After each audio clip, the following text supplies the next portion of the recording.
में आपका स्वागत है। एकदम सीधे, सॉफ्ट और चमकदार बाल हर लड़की और महिला की चाहत होती है। कुछ महिलाओं के बाल प्राकृतिक रूप से सीधे और सिल्की होते हैं, लेकिन कई महिलाओं के बाल कर्ली और रफ होते हैं, जिससे उन्हें एक परफेक्ट लुक नहीं मिल पाता है। ऐसे में अपने बालों को खूबसूरत और सीधा बनाने के लिए हेयर ट्रीटमेंट का सहारा लेती हैं। इसके लिए कुछ महिलाएं रिबॉन्डिंग तो कुछ स्मूथिंग करवाती हैं। कई बार बालों को रिबॉन्डिंग की जरूरत होती है, लेकिन आप स्मूथिंग करवा देती हैं। इस स्थिति में आपके बालों को नुकसान हो सकता है। अब आप सोच रही होंगी कि आखिर इन दोनों में अंतर क्या है और इन दोनों में आपके लिए क्या बेहतर है। तो चलिए आपको बताते हैं कौन सा हेयर ट्रीटमेंट आपको लेना चाहिए। रिबॉन्डिंग। बालों को सीधा करने के लिए महिलाएं अक्सर रिबॉन्डिंग करवाती हैं। इससे बालों को एकदम सीधा किया जाता है। रिबॉन्डिंग की प्रक्रिया में बालों में अधिक और स्ट्रॉन्ग केमिकल्स का प्रयोग किया जाता है, जिससे बालों को क्षति पहुंच सकती है। साथ ही केमिकल बालों के अंदरूनी लेयर्स तक जाता है। रिबॉन्डिंग में बालों को कृत्रिम लुक मिलता है। रिबॉन्डिंग हैवी और कर्ली बालों वाली महिलाओं के लिए बेस्ट होता है। अगर आपके बाल फ्रीजी भी हैं, तो आप रिबॉन्डिंग करवा सकती हैं। इस प्रक्रिया को कंप्लीट करने में 4 से 5 घंटे का समय लगता है। रिबॉन्डिंग में बाल कमजोर हो जाते हैं, इसलिए रिबॉन्डिंग लेने के बाद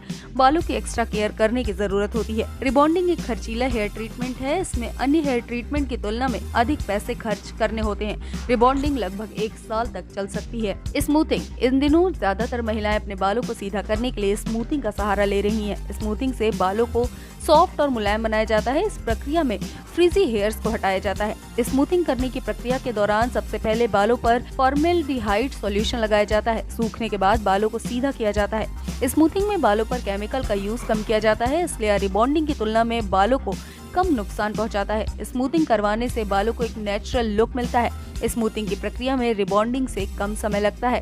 स्ट्रेट या वेवी बालों के लिए स्मूथिंग एक बेहतर हेयर ट्रीटमेंट है, लेकिन अगर आपके बाल मोटे, घने या कर्ली हैं, तो आप इसकी बजाय दूसरे हेयर ट्रीटमेंट चुन सकती हैं। रिबॉन्डिंग की तुलना में स्मूथिंग कम खर्चीला होता है। 6 से 7 महीने तक बालों में स्मूथिंग का असर दिखाई देता है। अगर आप भी हेयर रिबॉन्डिंग और हेयर स्मूथिंग में फर्क नहीं जानती, तो आपको ये बताए गए पॉइंट काम आ सकते हैं। इनकी मदद से आप जान सकती हैं कि आपके बालों के लिए कौन सा हेयर ट्रीटमेंट ज्यादा असरदार है।